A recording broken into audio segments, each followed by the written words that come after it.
is CTV News. Good evening, and thank you for joining us both on CTV Windsor and AM 800. The province is cracking down on an East Windsor bar after a deadly drunk driving crash last year was tied back to the establishment.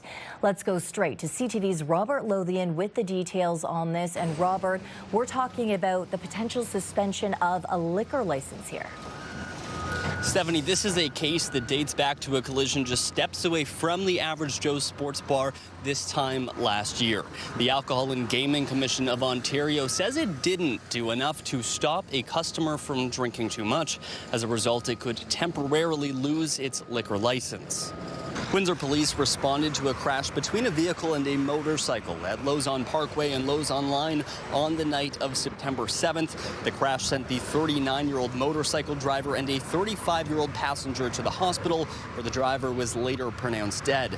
The other driver, who's said to have left Average Joe's, was charged with impaired operation of a conveyance, causing death and causing bodily harm. Through an investigation, the AGCO found the driver had at least 10 alcoholic drinks. Provincial laws say restaurants and bars must prevent customers from being intoxicated at their site, and staff must have the training to recognize these signs of intoxication. The provincial body now recommends the suspension of Average Joe's liquor license for 60 days. We have reached out to the bar for comment on the AGCO's decision and the potential suspension. Now, Average Joe's will have 15 days to appeal this decision and be heard by an independent body. Stefanie. Robert Lothian in East Windsor tonight with our top story. Thank you, Robert. Meantime, a place meant for remembering victims of drunk driving has been vandalized. MADD Windsor in Essex County says one of its granite memorial benches at the riverfront was purposefully damaged. The benches honored lives lost to impaired driving and serves as a reminder to never drive under the influence. The organization calls the act disrespectful, saying it hurts grieving families and the community as a whole. They're urging anyone with information about what happened to contact police. Local community leaders for MADD say each bench costs $3,000 to $5,000, with the price split between sponsors. For those individuals that were involved in this, grow up. Go find something else better to do. The fact that you're thinking of, vandalizing a memorial bench, it's pretty low. To the courts, where the Crown has laid out their case in a Windsor murder trial against a Michigan man. We must warn our viewers and listeners. The case deals with intimate partner violence, and some of the evidence will be upsetting to hear. Joining us now with the story is CTV's Michelle Molesky. Michelle. Stefanie, 47-year-old Brian Marbury is from Michigan. He's pleaded not guilty to first-degree murder in the death of his estranged wife. The Crown believes 36-year-old Zara Boulay was killed in the early morning hours of May 27, 2023. They say she and Marbury's relationship was, quote, riddled with jealousy and abuse from the very beginning. In 2023, she was estranged from Marbury and living at Windsor's hiatus house. The jury learned late today Boulay had started a relationship with a new man, and Marbury repeatedly texted him about his intentions with Boulay. Marbury came to Windsor on May 26th and checked into a hotel on Huron Church Road. Boulay met him there. Hotel guests reported hearing, quote, a disturbance from their room in the early morning hours of Saturday, May 27th. On the Sunday, the prosecution alleges Marbury went to 2 stores and bought garbage bags, bleach, and a shovel. The Crown intends to show the jury surveillance video of Marbury then using a large garbage bin to dispose of Boulay's body in a field behind the motel on Monday, May 29th. Now, the jury also learned today Boulay was reported missing by Hiatus House on May 30th, 2023. Her body wouldn't be found until June 6th. This jury is evenly split. 7 women and 7 men will hear the trial. It will resume Wednesday with evidence from Boulay's mother. Stefanie? Okay, Michelle, thank you for this coverage tonight. Also tonight, an inquest continues into the overdose death of an inmate at the SouthWest Detention Center. Nathaniel Krug was 21 years old when he died on March 10th of 2021. The autopsy found he had a lethal amount of fentanyl and a drug used to treat insomnia. The pathologist also found 2 baggies of drugs hidden inside his body. The jury has learned that he did not have any contraband when he arrived at the jail just 9 days before his death. The morning he died, Krug was captured on security camera walking over to 7 different cell doors and talking to the inmates inside. He was also observed to be carrying a book before he was locked back into his cell. 5 hours later, Krug and his cellmate were found unresponsive. He was pronounced dead in hospital at 3 o'clock that day. The inquest is expected to continue all week. 2 teens are facing a long list of charges following a series of crimes in South Windsor. Just after 3 a.m. on July 12th, suspects were caught on camera breaking into a home on Longfellow Avenue, stealing several items, including keys to a truck and a credit card. The card later used at businesses in Windsor and along the 401. Police say the same suspects returned a week later and stole the truck. Both teens aged 14 and 16 were arrested last week. The 16-year-old faces 13 charges. Under the Youth Criminal Justice Act, neither can be named. CTV meteorologist Gary Archibald joining me now for a first look at the weather from the top of the Bell Building tonight. Gary. Good evening, Stefanie. Good evening, ladies and gentlemen. It is yet another gorgeous evening. A mixture of sun and cloud earlier, giving way to mostly clear skies throughout the latter stage of the afternoon into now the early stage of the evening. It should be a quiet one, just lovely through to twilight and beyond. Clear tonight and sunny again for tomorrow. I think the next couple of days are going to be carbon copies, just like today, just like yesterday, and the weekend, and on Friday.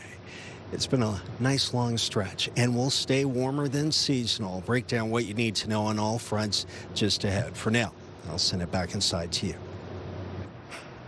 Unless you need to, don't fill her up just yet. Expect some relief at the gas pumps later this week.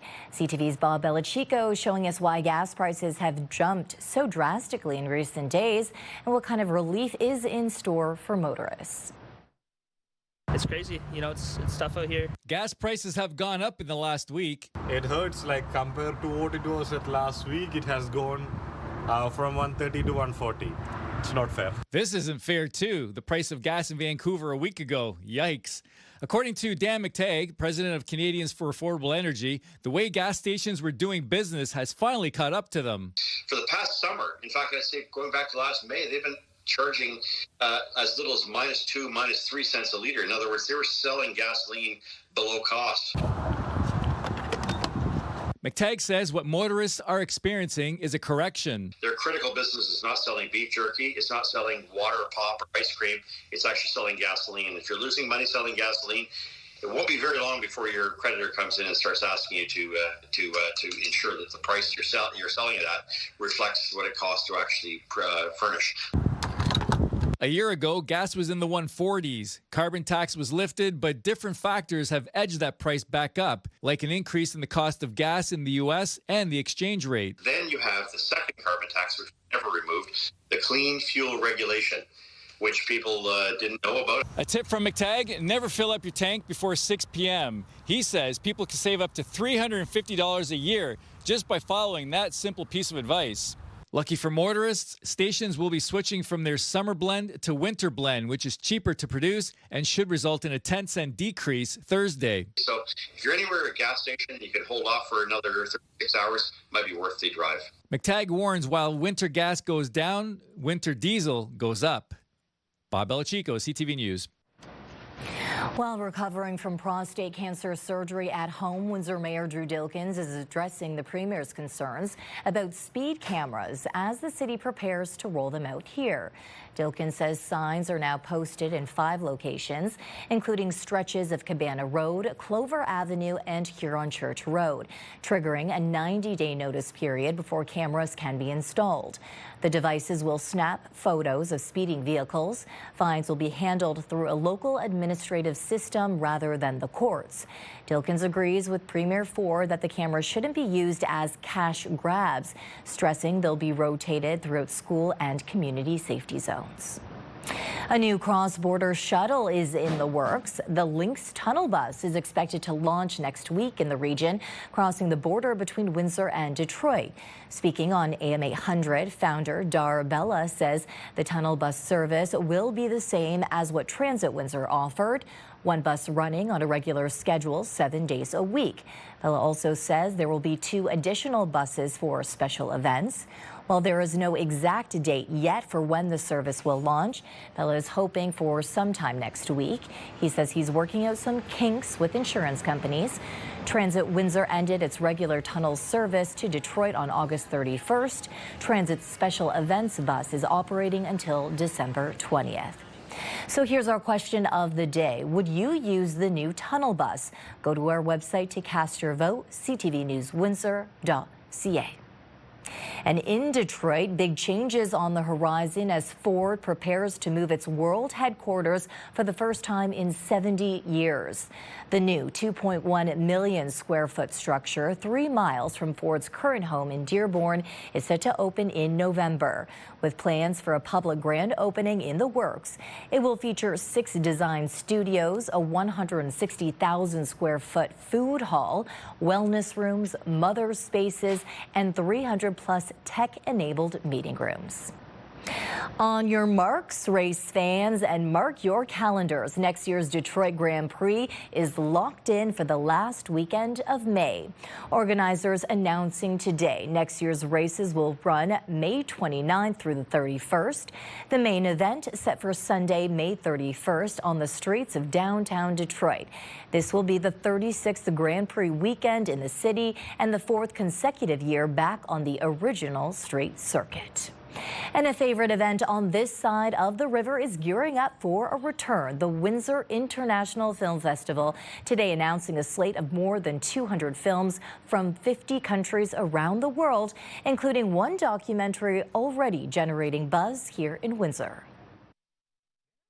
It's a film about Windsor's online creeper hunter, Jason Nasser. So it's a whole film about the predatory activities around baiting and switching, if you will, of posing as a minor, confronting men as adults. Executive Director of the Windsor International Film Festival, referring to a documentary titled Shamed, directed by Windsor-born Matt Gallagher. So there's a whole complicated story around it of essentially under the guise of chasing away pedophiles, but it turned into also vigilantism. So it's a pretty complicated film, complicated story. A real-life story CTV News Windsor has followed closely. We're really proud to have that film here at the festival. It'll certainly create a lot of discussion around that film. A lot of people have many different points of view on that. And yeah, we really believe, at the end of the film, it's the beginning of the conversation. And I think that'll be a very powerful, complicated screening. So Chandler Levac's sophomore feature, Mile Ends kicks off this year's festival. No one has ever done a turandot. That's about the world today as it is, so directly. Maxime de Rivianco's Ai Weiwei's Turandot will be celebrated as the centerpiece film. Maggie is brilliant. Is she? Does she just think you're brilliant? Hank's continued obsession. We're friends. Always will be. And Luca Guadagnino's After the Hunt, starring Julia Roberts, will close out the 11 days.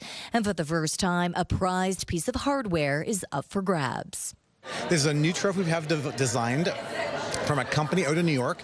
It is the same company that designed the Emmy, the Grammy, and the Golden Globe. It's called the WIFF Prize in Canadian Film. Lucky winner this year will not only receive a $25,000 cash prize for Best Canadian Film, they walk off with that gorgeous, now historic trophy. If you haven't experienced WIFF yet, Vincent Georgie says it's as simple as buying one ticket. You definitely get hooked by the atmosphere, the excitement. It's like a buffet. You're like, oh, well, there's so many other things I want to try. But the bottom line, the way it starts, you just pick a movie. You're like, I'll buy a ticket for that. Buy one ticket. And we promise you, once you check out WIFF, you never go back. Nearly 200 support staff remain on strike at St. Clair College, with union leaders urging the employer to return to the table. Picket lines are now up at both Highway 3 and Cabana Road. At first, workers were restricted from the Highway 3 entrance. Union executives say they had to work with Windsor Police, the Ministry of Transportation, and the OPP to sort out the rules for picketing. Our executive did our due diligence. We contacted everyone, got permission. Obviously, we are, continuing our picket lines on Highway 3 and Cabana, following the rules of the roads, and we were told that that is okay as long as we are doing that. Meantime, over at Charles Street and Howard Avenue, a blockade remains in place at Futura Tool. It started last Wednesday after a rally in support of Titan Tool and Die, which is across the street and owned by the same company. Workers at Titan have been locked out since mid-August. Unifor Local 195 leaders say Futura is not unionized, and they allege the company has shifted Titan production here. On Friday, the company received a court injunction which forced Unifor to let 2 transports leave the factory. Unifor says this blockade will remain in place at Futura until Titan workers return to work. There are no discussions between Titan and Unifor scheduled.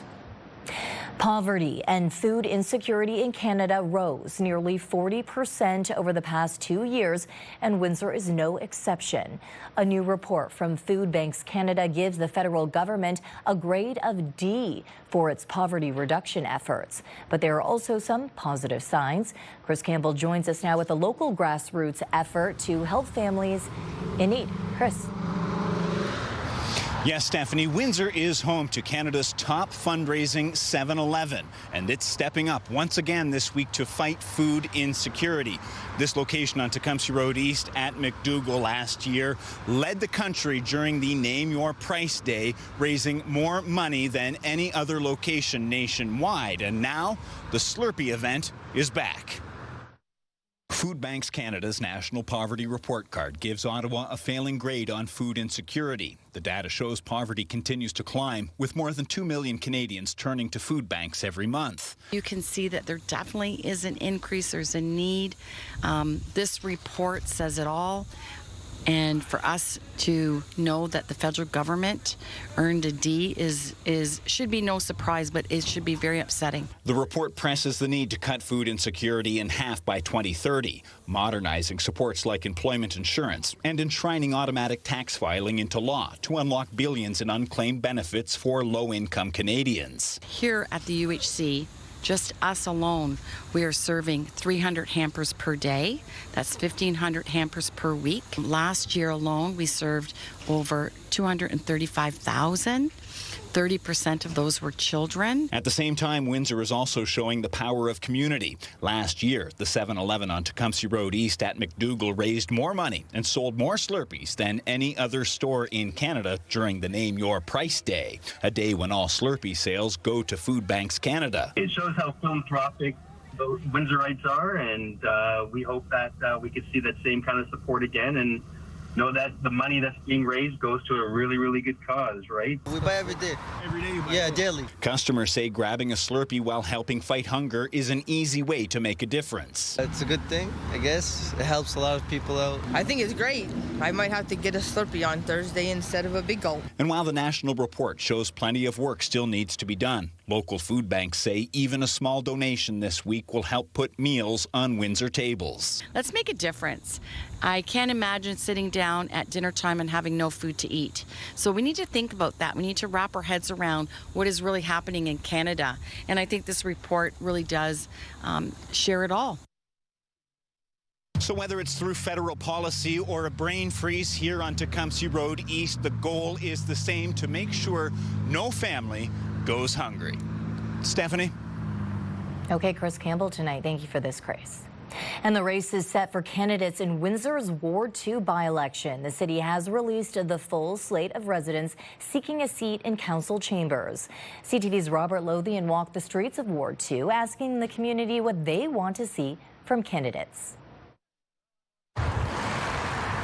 Marked by history and diversity, Windsor's Ward 2 is unique. Anchored by Sandwich Town, many residents here aren't necessarily seeking change. Growing up, that's how it was. Everybody looked out for everybody, and it's still the same. Keeping a sense of community is a key ask for residents here in Ward 2 ahead of an upcoming by-election. The safetiness, you know, because we're pretty safe here in Sandwich Town. You don't need to do much more than just keep at what it's already been doing. Affordable living, food, house, just living in general. Please consult the people in the neighborhood, because without consultation, you're literally going to lose the community that we have. Over the last, let's say, 5-10 years, we've been very much on an upward trajectory. In recent years, a hit to traffic downtown has communities like Ward 2 gaining traction.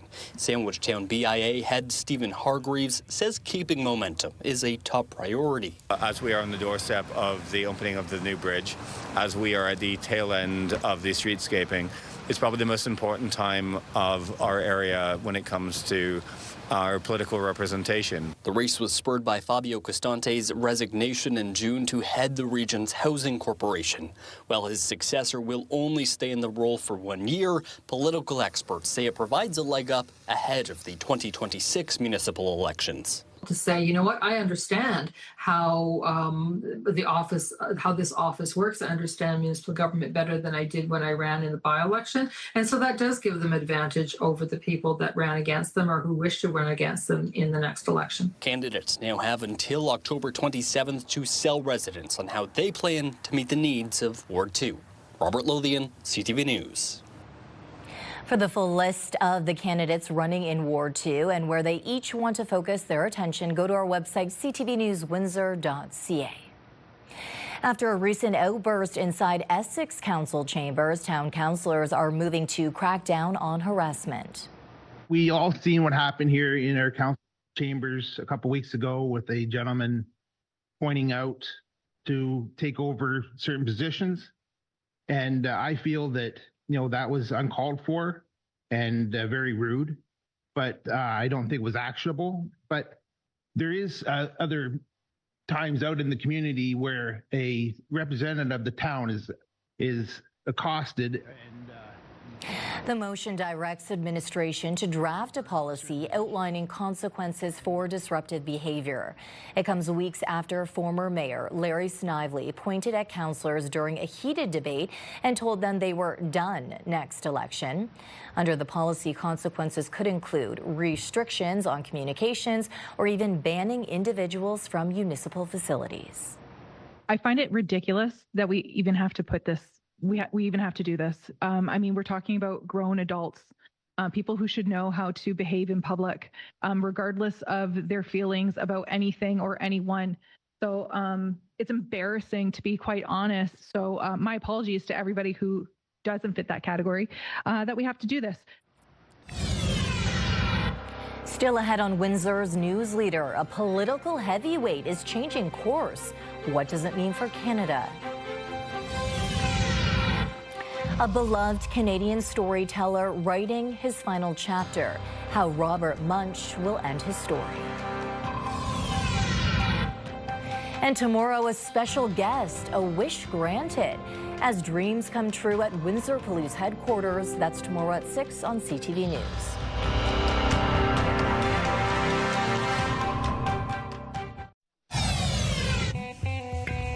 Start your day with the latest local news. By signing up for our newsletter, you'll get direct local content straight from CTV Windsor to your inbox, including top stories, the forecast, and videos. You can sign up at ctvnewswindsor.ca.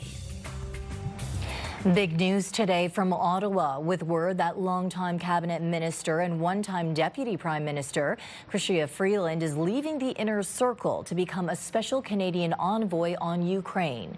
Freeland, who is of Ukrainian descent and has been very outspoken, condemning Russia's illegal invasion of Ukraine and singling out Russian President Vladimir Putin. Freeland was banned and sanctioned by Russia years ago. It comes as Prime Minister Mark Carney has promised deeper Canadian involvement in trying to stop the war. And earlier, Ontario Premier Doug Ford was asked to react to Freeland's news.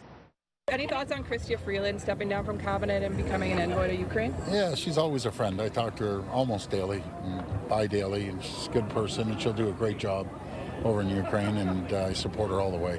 So okay, thank you, everyone. Thank you.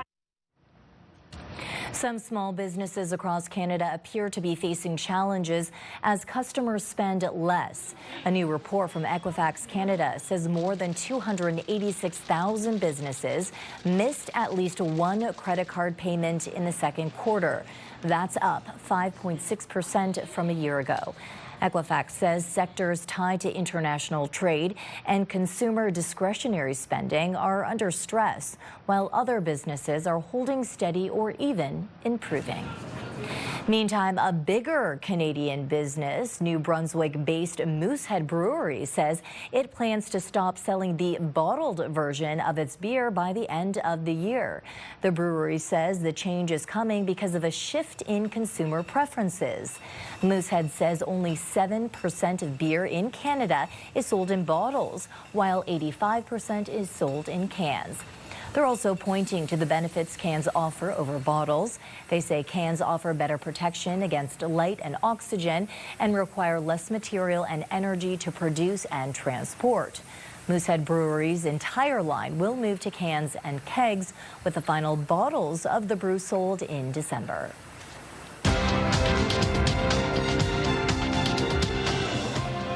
Canada's main stock index finished lower today, weighed down by broad-based losses. In Toronto, the TSX lost 116 points. In New York, the Dow fell 126. The Nasdaq dropped 15. The Canadian dollar gained a third of a cent today. On commodity markets, gold added $6 an ounce. Oil is up $1.22 a barrel. Let's look at our CTV News weather snapshot. Thanks to Mark Hewer for this beautiful sunrise image. Just ahead, will there be yet another day of warm, sunny weather? And do you have a great sunset or sunrise? It could be our next snapshot. Just send it to us at 10400. That's text 10400. Love to see it on air.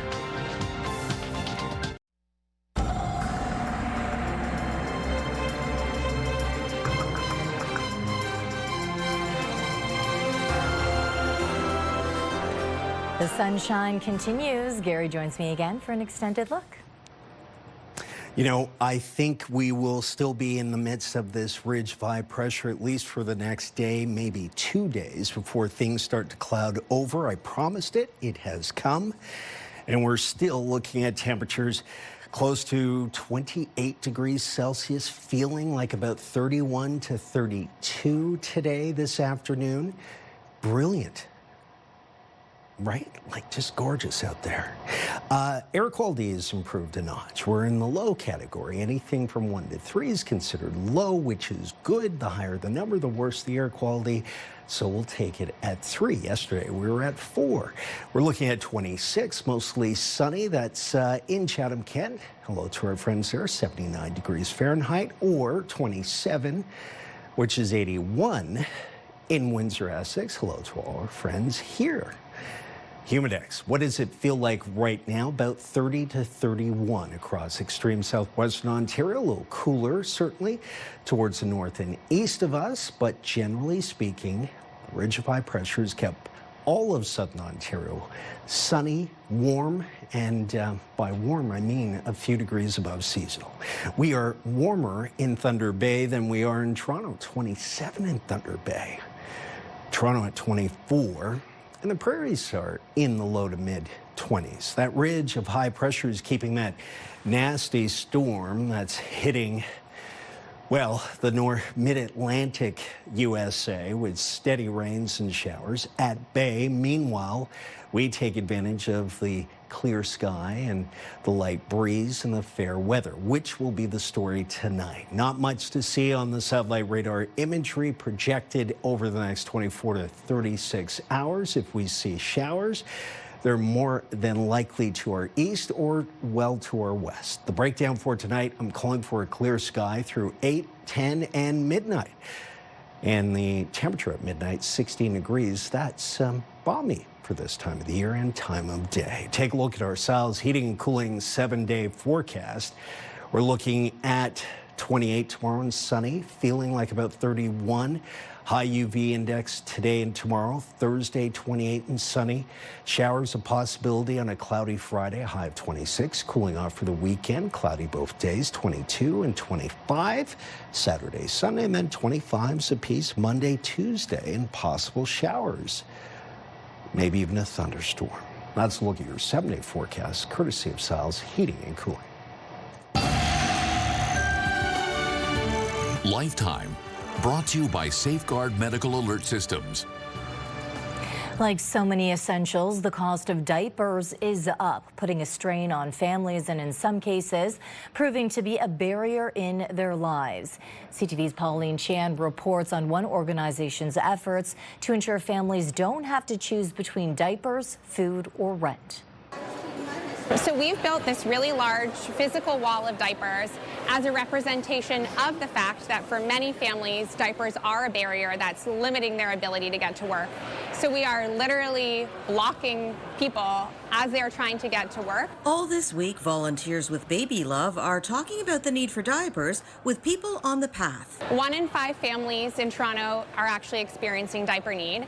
And what inspired our diaper barrier here today is a staggering complementary statistic, which is that for 60% of those families experiencing diaper need, they miss on average 4 days of work or school each month because they don't have the diapers required to drop off their children at childcare. We're so fortunate to work with Irving Personal Care, who provides us with their Royale diaper. It's the only branded diaper made here in Canada. It's hypoallergenic. The diapers are distributed through community organizations that also provide supportive services such as food and housing. We get our diapers for about 2.5 times less than retail, and that's really meaningful because diaper prices are actually up 20% in the past 2 years alone.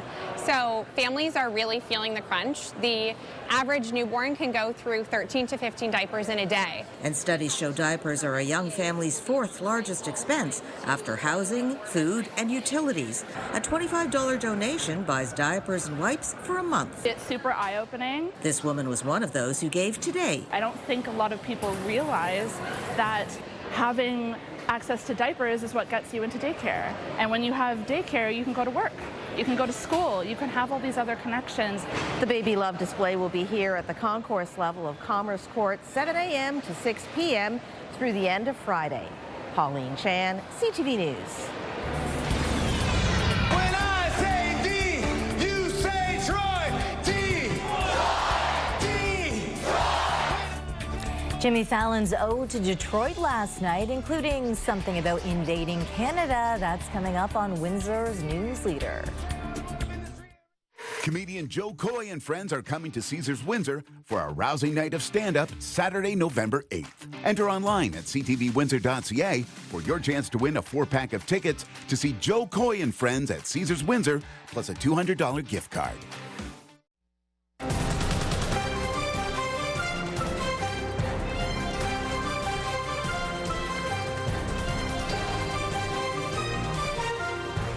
There's a lot of trash talk in any sport, but recent comments from a U.S. broadcaster about the baseball IQ of Blue Jays fans is considered by many to be off base. CTV's John Venevali Rao digs into the left field comment and the response from fans. After sweeping the Baltimore Orioles, the Blue Jays continue to be one of the best teams in baseball, almost certainly destined for the playoffs. Very excited. I love their chances. Hey guys, it's Brian Roberts here. But on Friday, this former Orioles second baseman and now broadcast color commentator took a swing at Canadian fans. After the crowd in Toronto booed a pickoff attempt, by the Orioles pitcher, who was trying to keep the Blue Jays base runner from stealing second. Brian Roberts saying this on air. Sometimes we had some major questions about the baseball IQ of some Canadians here and there. He didn't think the fans should boo, since new rules limit pickoff attempts. But on social media, Canadians reacted, noting pickoff attempts being booed happens at every ballpark. That's what made it really bizarre for Brian to say that, because that's something that all home fans do. What also made it bizarre is that the Orioles have a losing record and much smaller crowds at home. Still, Roberts went on to say this about Canadians. I think, at times it felt like maybe they enjoyed or they knew a little bit more about hockey than baseball. The Blue Jays having fun with the comments, crediting high IQ fans for having a winning record at home. And Blue Jay Ernie Clement, who's American, told the Toronto Star, "The more I play here and the more I get to know the people of Toronto, the more I gain a respect for what they know about baseball." We know a lot about hockey, but we know just as much about baseball. We're a very intelligent group here in Canada. And during a broadcast on Sunday, Roberts changed course and said he was sorry. I hope that they will accept my sincere apology for what I said on the air the other day. As for Blue Jays fans, they're now focused on the last 2 weeks of the regular season and hoping to show America in the playoffs just how baseball mad Canadians can be. John Venevalley-Rao, CTV News, Toronto.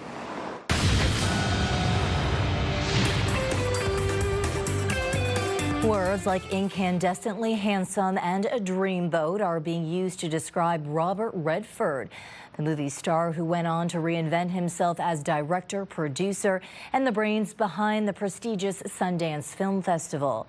Accolades are pouring in for the 89-year-old who died today. Here's CTV's Andrea Case.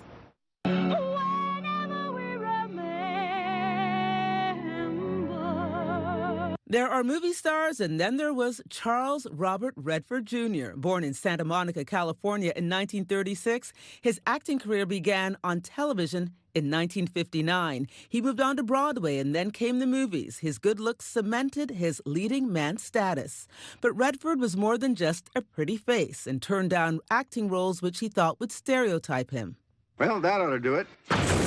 Use enough dynamite there, Butch? Robert Redford was someone who I think wasn't always given credit for his enormous talent as an actor simply because he was too good looking. He had the Brad Pitt syndrome. The people, I think, for a while just refused to take him as seriously as he deserved to be taken as an actor. But then you look at those films and you place them back to back to back. You see how different they all are, and you see that the common link is Robert Redford. Marvin, what do we do now? He made his directorial debut with the family drama Ordinary People in 1980. It garnered him his first Academy Award. Redford stood for many issues, his star power attracting attention to causes which included political activism, the environment, Native American and Indigenous peoples' rights, and LGBTQ rights. In 1981, he created the Sundance Institute, named after his Sundance character, and in 1985, the Sundance Film Festival was born, taking place where he lived in Utah, in the middle of winter. Our job and our role is to create a space and a platform to bring new voices and new ways of seeing the world using independent film. Redford was married twice and had 4 children and 7 grandchildren. He died in his sleep this morning at home in Utah, surrounded by those he loved. Robert Redford was 89. Canadian children's author Robert Munsch has been approved for medical assistance in dying. A profile in the New York Times revealing that Munsch applied not long after being diagnosed with dementia. The 80-year-old went to the public with his diagnosis in 2021. Munsch has written more than 70 popular children's books over the years, including The Paper Bag Princess and Love You Forever. Do you have an idea for a story you think we should cover? Let us know. You can text us at 10400 or send photos and video. Would you text your ex for $10,000? 89X is back.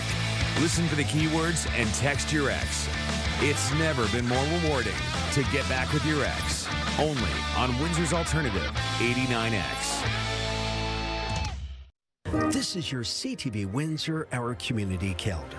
Get behind the ones you love by participating in the Kidney Walk on Sunday, September the 21st at the Riverside Sportsman Club. The Kidney Walk is a non-competitive, pledge-based walk supporting those living with kidney disease. See you next time on Our Community. It's time to check in on what's happening now with Melanie Katner. And Melanie, you have more for us on how WIFF is getting kids involved in this year's festival. That's right. Executive Director Vincent Georgie says he thinks children will love the full theater experience compared to what they might be used to. Not only are they not watching movies in movie theaters, they're watching movies on their iPad. Get them into a beautiful theater, let them meet the characters in real life, see other kids, and watch a movie on the big screen. And we want to do something really special, both with the Paw Patrol movie and Little Mermaid. So for parents out there looking for something fun to do that's memorable, with a chance to have some really great photos taken, come out to those films. We've got the full WIFF lineup at ctvnewswindsor.ca. And we've also got a story online, Melanie, about an attempted murder suspect arrested for bail violations. Yes, Windsor police say a 29-year-old man who was out on bail breached his conditions. He was granted bail in July on multiple criminal charges, including attempted murder and gun-related offenses. As part of his release, he was ordered to live in Windsor under house arrest and with electronic monitoring. Bail compliance officers determined he had violated the terms of his release, and he was arrested on September 10th. You can find more police stories anytime on our website. And in our social spotlight, Canada got an honorable mention in Jimmy Fallon's Motor City Tonight Show episode. Detroit, what's up, bruh? Tonight we'll all get drunk and invade Canada. Well, I don't think they made it into Windsor, but the Tonight Show was taped Sunday at the Detroit Opera House and aired last night on NBC, Stefanie. You better be careful. I'm sure there were definitely Canadians in that audience. I mean, it was great he was in Detroit, but hey, we have venues here in Windsor. He should come on this side of the border next time around. Yeah, exactly. I mean, it looked like a great show. It was. So, Mel, how can viewers submit a video for your trending segment? Well, you can email it to newsnow@bellmedia.ca or text it to 10400. A Navy vet battling PTSD finds healing in an unlikely place, a forgotten warship, and a mission to bring history back to life. The latest news to start your day. Interviews, conversations with the top officials, the difference makers, and personalities in Windsor Essex. Only on Windsor Essex #1 morning show. It's Mornings with Mike and Meg on AM 800.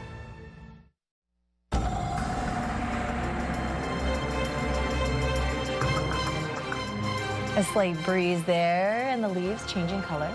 You know, I think about retirement when I see photos like that. I'd be just off under a tree, perhaps, reading a good book in a park. With Dino by your side. Dino by my side. Dreams, yes, indeed. Oh, by the way, the 7-day forecast is still looking sunny and gorgeous, with temperatures in the mid to high 20s, 27, followed by 28. Wednesday, Thursday, sunshine abounds across the region. Friday, Saturday, Sunday, cloudy, and temperatures will fluctuate. Chance of showers Friday. Cloudy on Saturday, Sunday. Will go from Friday's 26 down to 22. Saturday, then 25. Sunday, and then some showers Monday, Tuesday, about a 40% chance of both days seeing some cloudiness with the rain. So maybe even a light thunder shower as well. Okay, great. Thank you. Sanjay, there's a new study that's out that you guys are digging deeper into. That's right, Stefanie. Tonight we'll be taking a closer look at a new study which finds an increasing number of cancer patients are being diagnosed right in the emergency room. It's a situation doctors say is becoming more common as family physician shortages and testing delays continue. We'll explain what this all means for patients and what experts say needs to change. Okay, and lastly tonight, a Navy vet is finding healing in history, hand-building lost Canadian warships. As CTV's Adam Swansky shows us, they started with one forgotten ship and turned into a mission to honor the past. Yvonne LaHoo doesn't need to watch a classic war movie on his phone. My God, it was so well done. To remember how the longest day inspired him as a kid to craft discarded cardboard into toy tanks. And I would put a firecracker and make it realistic. I would blow the tank apart. Yvonne never outgrew his interest in the military, and at 19, enlisted in the Navy. I've never seen the ocean before, and this would be a great thing to see the world. While he proudly served at sea for the next 30 years, Yvonne started struggling after he retired. I was suffering from trauma and PTSD. My brain started playing tricks on me. Until he happened upon this picture of a Second World War ship that he couldn't get out of his head. Wow. The ship was named after my own town, and I didn't know about this. But Yvonne did feel, for the first time in a long time, inspired. I says, I'm going to build it. Had you ever built anything like this before? No. So he thought of how he once was as a kid, before contacting a naval museum, requesting a copy of the ship's blueprints, and started handcrafting countless components from wood and began building a boat from scratch. The light bulb comes on, and I says, yes, and it works. And after spending almost 500 hours in his garage, Yvonne felt transformed. I was pretty amazed with myself on how it turned out. So he made 8 more, supporting his recovery and inspiring a renewed sense of purpose through service. To build as many lost or forgotten Canadian warships and bring them back to life. And now Yvonne's donating his first model to his hometown and the others to museums to honor the sailors who worked on them and inspire the civilians served by them. They all have a story to be told. Adam Sawatsky, CTV News, Surrey. The attention to detail is incredible. I know this is something you can appreciate. Yeah, I mean, I used to like building models as a kid, but he's never done something like that before. Well, he's a savant, maybe. Brilliant work, very meticulous, and it's historical. Those will end up in museums, I'm sure. Yeah, and it's great that he has a passion like that with the diagnosis of PTSD to help him get through those hard times. And they mentioned there are more than 500 hours in his garage. Yeah. Again, the meticulous attention to detail, amazing. Okay, on behalf of our dedicated team here at CTV News Windsor, thank you for watching. For updates throughout the evening, go to ctvnewswindsor.ca. And I'll be back with your only late local newscast at 11. Good night. All right.